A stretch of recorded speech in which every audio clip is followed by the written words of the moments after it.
제가 이제 이 박도현 작가를 초대한 이유 중에 하나가 어떤 게 있냐면 한국에 있을 때 학생들을 지도를 좀 그래도 좀 많이 했었거든요. 그래서 학생 지도를 하면서 느꼈던 이제 한국에서의 어떤 입시에 대한 생각을 좀 얘기를 들어보고 싶어요. 사실은 제가 지도를 했었기 때문에 할 수 있는 얘기라기보다는 제가 원래 미술을 하지 않았던 사람이었는데 공대를 먼저 갔었어요. 제가 미대를 갔을 때 나이가 이제 24살이었는데 미술을 하고 싶었었어요. 그런데 하지 않고 다른 이유로 선택을 그렇게 해서 나중에야 제가 하고 싶은 걸 찾아서 미술을 하게 됐는데, 물론 미대에 와서도 다른 일을 선택해서 이제 미술을 더 하지 않는 사람들도 굉장히 많긴 하죠. 근데 제가 하고 싶은 말은 미술을 어떤 다른 이유로 선택하는 것보다는 본인이 하고 싶다는 그런 생각이 있을 때는 주저하지 말고 했으면 좋겠어요. 왜냐하면은 그게 나중에 후회가 되거나 나중에 또 돌아서 많은 시간과 많은 돈을 낭비한 후에야 다시 그 길로 돌아오게 될 수도 있기 때문에 정말 하고 싶은 걸 찾아서 하는 건 중요한 거라고 생각이 들어요.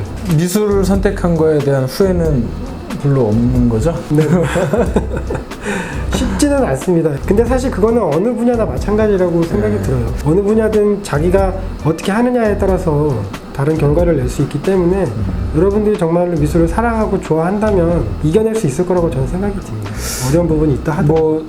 사실 저도 이게 어떻게 보면 저희 채널 자체가 너무 조소 찬양하는 이런 채널이 되는 것 같아서 사실 조금은 너무 그런 건가? 라고 생각을 하긴 했는데, 방금 얘기한 대로 미술이라는 게 어떤 경제적인 목적? 돈을 많이 벌어야겠다는 생각만으로 결정할 수 있는 건 아닌 것 같아요. 그리고 이제 그 이상의 다른 정말 본인이 하고 싶은 거를 이루기 위한 과정에서 이게 정말 맞다고 생각하면 하는 게 맞는 것 같고, 근데 최근에 제가 느끼기에는 우리나라의 어떤 사회 전반적인 분위기가 너무 돈만을 목적으로 막 가지 않나 하는 생각이 들어서, 실제로 학원에 상담 오는 경우도 이거에서 취업을 잘 할 수 있나요? 그러니까 이런 질문을 사실 많이 듣거든요. 본질적으로 미술이라는 것이 물론 이제 경제적인 수입도 필요하고 하지만 그거를 주목적으로 하는 거라고 보기는 어렵거든요. 그죠? 네. 그냥 하고 싶은 일이 이거가 되는 거지. 네.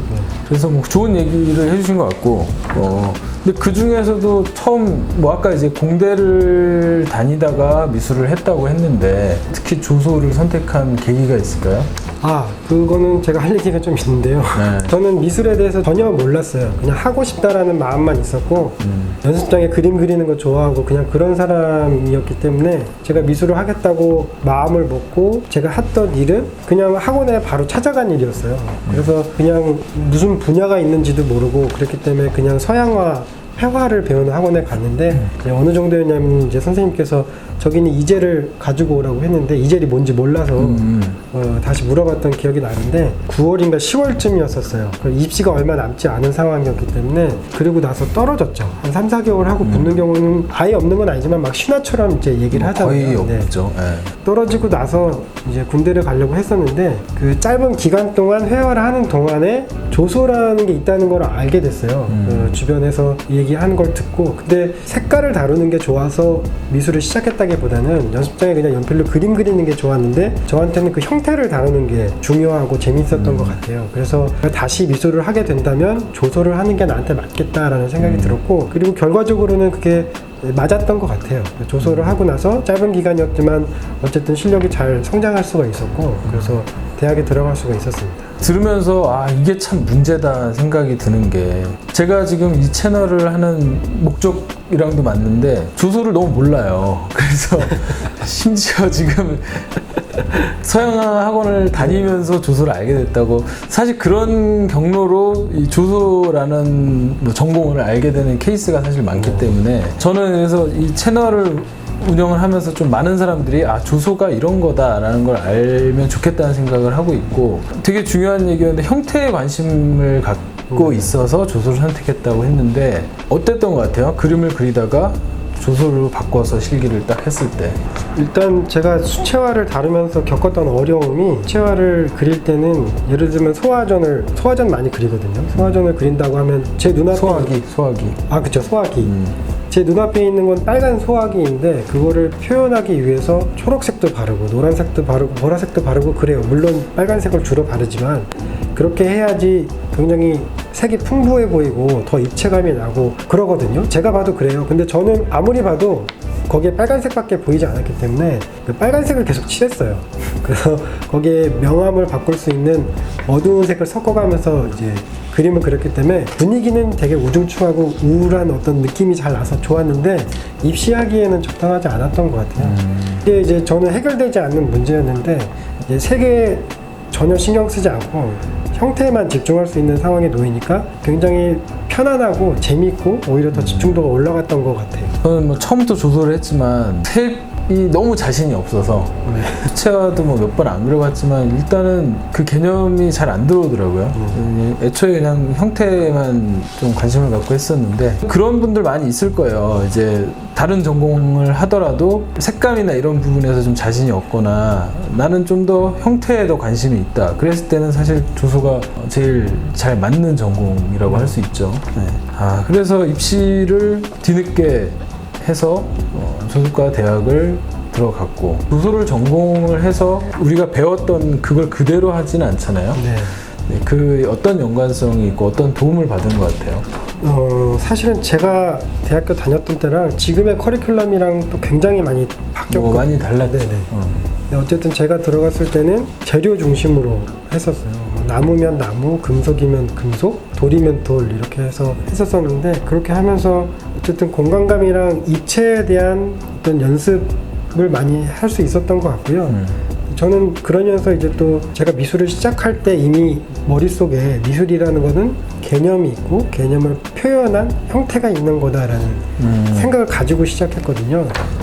그래서 나름대로의 개념을 따로 생각을 하면서 그쪽 부분을 공부를 좀 많이 했던 것 같아요. 그래서 처음에 관심 있었던 키워드는 뭐 경계라던가 그런 것부터 시작해서 체계라던가 시스템이라던가 이런 것에 점점 관심이 발전이 됐고 나중에는 이게 언어로 이제 발전이 되면서 지금 이런 생각들과 생각의 발전이 이제 독일로 유학을 가면서 상황이랑 잘 맞아 떨어져서 제가 공부했었던 그 공간과 입체에 대한 내용이 지금 말씀드린 이 개념적인 내용이랑 굉장히 연결이 잘 됐던 것 같아요. 왜냐하면 사실 공간과 형태를 받아들이는 것도 저는 언어와 경계와 체계와 시스템 이런 것들과 굉장히 연관이 많다고 생각하거든요. 그런 점에 있어서는 도서과를 선택하고 또 유학을 갔다 온 것이 저한테 굉장히 좋은 결정이었다고 생각을 하고 있습니다. 뭐 실제로도 이제 주소를 전공한 우리나라에서 활동하고 있는 작가들은 사실 대부분 우리가 입시 때 배웠던 그냥 사람 두상 흙으로 만들고 이걸 그대로 이어서 작업을 하는 경우는 극히 드물잖아요. 거의 그렇죠. 뭐 최근에 뭐 후배들이나 이렇게 봐도 거의 설치 작업이 많고 뭐 대부분 주소과는 그냥 설치 작업을 하는 것 같아요. 분명히 연관이 있고 물론 이제 다른 뭐 서양화나 이쪽 전공하신 분들도 설치 작업을 하긴 하지만 확실히 조소를 전공한 분들이 유리한 부분이 확실히 있는 것 같긴 해요. 그러니까 뭐 본인이 미술관에서 설치되어 있는 작품에 이런 걸 봤을 때 나도 이런 거 하고 싶다 했을 때는 뭐 사실 제일 근접해 있는 게 조소과라고 할 수 있죠. 저도 작업을 이제 전시를 봤었는데 되게 재밌게 설치가 되어 있고 공간 안에서 그런 작업들이 있었던 것 같아요. 그래서 그동안 지금 현재 이제 하고 있는 작업에 대한 얘기로 좀 올 것 같은데 현재 관심을 갖고 있는 것과 현재 어떤 작업을 하고 있는지에 대해서 간단한 소개 뭐 한번 해줄 수 있을까요? 네, 현재 유튜브를 하고 있습니다. 유튜브를 통해서 작업을 하고 있고요. 제 유튜브에서도 설명을 하긴 했지만 독일에서 돌아온 이후에 전시 활동을 그렇게 많이 하지는 않았어요. 제가 개인전을 2번 정도 했는데 그때 했던 전시들은 독일에서 해왔던 활동들을 소개하거나 아니면 연장성산에 있는 어떤 새로운 작업 한두 개 정도를 한 것이 포함된 전시였는데 어쨌든 한국이라는 곳에 와서 한국에서 미술 활동을 한다는 것은 한국의 미술 체계와 시스템 안에 제가 들어가는 거잖아요. 근데 그런 부분에 있어서 제가 좀 낯설거나 아니면 좀 제 스스로 제 안에서 발견되는 문제들이라든가 뭐 이런 것들을 생각하게 됐어요. 고민하게 됐고 그러면서 보통의 작가 활동 그러니까 뭐 공모에 지원한다던가 뭐 그런 식의 활동을 이어나가는 것보다는 내 스스로 뭔가 나름대로의 채널을 만들어서 내가 갖고 있는 생각들을 공유하는 게 좋겠다라는 생각을 하게 됐고 그래서 이제 유튜브를 시작하게 됐고, 네, 뭐 그렇습니다. 어떻게 보면은 이제 한국에 돌아와서 한 전시는 유학 생활의 약간 정리 같은 느낌이었겠네요. 네, 그런 부분이 뭐, 있었죠. 네, 맞습니다. 그래서 그걸 통해서 좀 이제 새로운 걸 하는데 결과를 기록에 남기기 위해서 유튜브의 과정을 기록하는 그런 상황인 거죠. 네, 그 이후에 제가 생각했던 또 고민했던 부분들을 공유할 수 있는 방식을 이제 전시가 아닌 또 다른 방식으로 해봐야 되겠다는 예. 생각을. 뭐 구체적으로 뭐 어떻게 진행하고 있는지 좀 얘기해 주실 수 있나요? 네, 지금 하고 있는 프로젝트는 주문제적 프로젝트라고 제가 이름을 붙였는데, 네. 제가 이제 좋아하고 사랑하는 제 주변 지인들에게 제가 만들어줬으면 하는, 그래서 그거를 소장하고 집안에 두고 싶은 그런 작업을 저한테 주문을 하면 제가 이제 만들어서 선물하는 것으로, 그래서 그 사람이 소장하는 것으로서 끝나는, 네, 그런 프로젝트를 진행하고 있습니다. 유튜브에서는 그 과정을 제가 계속해서 촬영해서 올리고 있고요. 그 중간중간 제 생각들을 뭐 얘기한다던가 뭐 그렇게 진행하고 있습니다. 재밌는 작업이 되는 것 같은데 뭐 이것도 관심 있으신 분들은 구독해서 보시면 좋을 것 같아요. 사실 이게 제가 느끼기에는 좀 그런 건 있어요. 약간 역으로 작가들은 자기가 만들고 싶은 거 만들어서 전시를 하잖아요. 뭐 어떻게 보면은 이제 관객이나 어떤 불특정 다수한테 보여주는 게 많은데 내가 정말 사랑하는 지인들을 위해서 그 사람들이 원하는 거를 그 사람만을 위한 작품을 만들어서 준다. 이게 좀 약간 저는 와닿는 부분이 있네요. 예, 일단은 뭐 좋은 작업 계속 이어서 하시면 좋을 것 같고요. 어찌됐건 지금 저희 영상을 봐주시는 많은 이 조소에 관심을 갖고 계신 분들한테 그래도 해주고 싶은 얘기가 있으면 어떤 게 있을지 간략하게 좀 얘기해 주세요. 조소가 나쁘지 않습니다. 너무 그렇게 얘기 안 해도 돼요. 저의 경험을 기반으로 이렇게 말씀을 드리면 재밌어요. 경제적으로 힘들 수는 있겠지만 재밌다는 거는 말씀드릴 수가 있을 것 같고요. 그리고 여러분들이 어떤 관심이 있어서 어떤 작업을 하게 되든지 간에 한국은 또 유행이 굉장히 빨리빨리 변해요.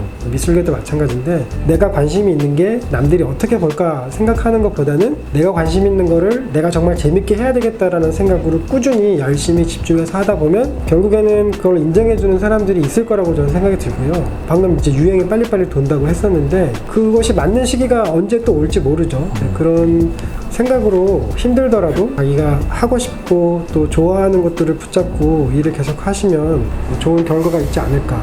뭐 저도 뭐 보내드리고 싶어요. 네. 비슷한 얘기를 저도 많이 했지만 이게 지금 남들이 잘 되는 거를 쫓아가면 아류밖에 안 되잖아요. 그렇죠. 예, 그래서 저는 진짜 재밌는 일을 선택하는 게 중요하다고 생각하거든요. 뭐 그게 제일 꾸준히 할 수 있는 제일 큰 어떤 이유가 될 수 있고 네. 꾸준히 오래 한다는 것은 그 분야의 전문가가 될 확률이 높은 거고 맞습니다. 그러면 어느 순간에는 내가 그 분야에서 최고가 되거나 그 위치에 있으면은 그때 어떤 보상도 자연히 오는 게 아닐까 저는 그렇게 생각을 하고 당장의 어떤 취업은 너무 눈앞의 목표가 아닐까 하는 생각이 들고 지금 우리가 인생을 막 뭐 100세, 120세라고도 하는데 기대 수명이 그런 상황에서 당장 눈앞의 취업을 목적으로 급급하게 하기보다는 정말 본인이 좋아하는 일을 한다면 저는 이제 사실은 경제적으로 좀 힘들 수도 있다고 보지만 좋아하는 일을 그거를 이제 견디면서 하면 뭐 좋은 결과가 있지 않을까 하는 뭐 비슷한 생각을 갖고 있고요. 좋은 얘기 해주신 것 같아요. 확신을 하는 거죠. 아니, 힘들긴 합니다. 힘들긴 해요. 제가 보니까 길은 있더라고요. 네. 그죠? 본인이 정말 원한다면 어떻게든 방법을 찾으면 다 있는 거니까 이걸 보고 계신 분들도 본인이 정말 좋아하는 일이라면 확신을 갖고 한번 도전을 해보면 어떨까 하는 생각이 듭니다. 그러면 마지막으로 앞으로의 이제 본인의 계획, 뭐 지금 당장의 계획은 얘기하신 대로 프로젝트 진행이고 그 이후에는 좀 어떻게 되면 좋을까요? 꿈 같은 거. 네, 꿈은 어쨌든 시작한 학위가 잘 마무리가 됐으면 좋겠고요. 예. 그리고 지금 뭐 가볍게 제가 유튜브를 한다고 말씀을 드리긴 했는데 이게 사실 개인적으로는 굉장히 큰 실험이거든요. 이게 어떻게 결과가 날지도 사실 예상이 잘 안 돼요. 그래서 저로서는 이게 어떻게든 제가 하고 있던 고민들이 잘 마무리가 되는 계기가 됐으면 좋겠고 그걸 통해서 다음 작업을 이어나갈 수 있으면 좋겠다 그런 생각을 하고 있습니다. 네. 아 유튜브를 한 방에 빵 키울 수 있는 방법이 있긴 한데 뭔가요? 이거 이거는 지인이 있어야 가능한 아, 거라서 유명한 지인을 위한 작품을 만들어주는 걸 선생님께서 하면 좀 유명해지신 다음에 도와주시면 되겠네요. 노력해 보겠습니다. 일단은 뭐 오늘 좋은 얘기들 많이 했던 것 같고요. 앞으로도 조소를 전공해서 다양한 일들을 하고 계신 분들 간간히 인터뷰하는 영상을 올리도록 하겠습니다. 여기까지 영상 봐주셔서 감사드리고요. 재밌게 보셨다면 구독과 알람 설정 부탁드립니다. 감사합니다. 예, 감사합니다. 예.